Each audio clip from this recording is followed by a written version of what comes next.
Morning, guys. We're on Galatians chapter 2. We're reading from verse 11 to verse 14.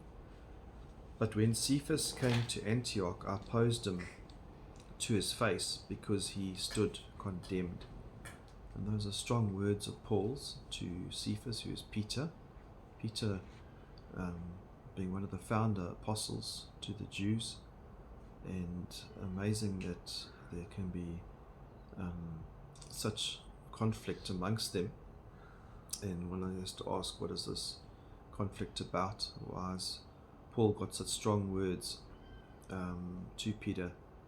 And it's because he's been slowly pulled away to the Judaizers. The Judaizers were guys who came in to the churches at Galatia, and they started to bring the law in, specifically circumcision, and they started to say, in order to be saved, or to become a Christian and a follower of Jesus, you had to be circumcised. And so that's really the attack even today on the church, is that every other cult, every other religion is works based, and so there's this huge drive to add works to the gospel. So instead of being saved through grace by faith alone in Jesus Christ, there's always people adding to the gospel. And so it's something that we've got to guard and protect. We've got to stand firm, and that's why there's a public rebuke here, because it's so serious. And it goes on to say, verse 12, for before certain men came from James, perhaps James was influenced, and part of it, he was eating with the Gentiles. And there's a little clue there. And John verse 1, it says, if anyone comes to you and does not bring this teaching, do not receive him into your house or give him any greeting. For whoever greets him takes part in his wicked works.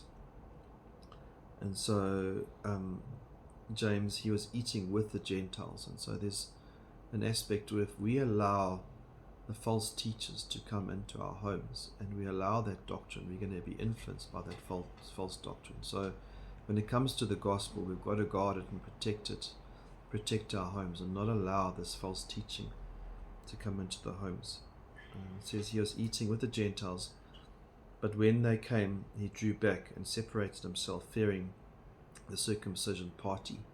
And so this circumcision party, or these Judaizers, they were quite influential and quite probably well spoken and powerful, and it's easy for us to fear men and start to compromise the truth of the gospel and start to allow certain teachings to creep into our churches and our families and so on.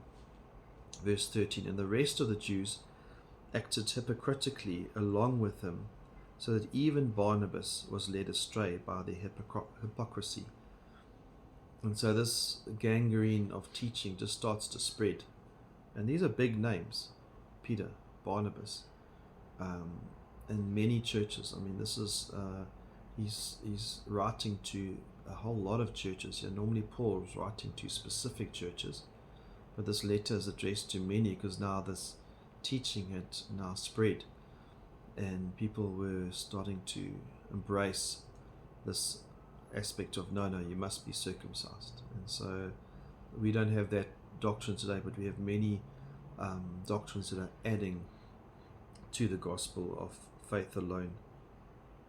But when he saw their conduct, this is verse 14, was not in step with the truth of the gospel, I said to Cephas before them all, if you though a Jew, like a Gentile and not like a Jew, how can you force the Gentiles to live like Jews? And now he starts to unwrap this, and as we go through Galatians, we'll see how Paul explains that it's not through those Jewish customs. Those Jewish customs have no part in salvation. So anyone can come to Jesus, Jew, Gentile, slave, free, male, female, black, white, as long as they bow their knee, they accept him as Lord, and they come to him in faith alone, not by adding anything to that gospel. And so we need to guard the gospel by faith alone. Amen.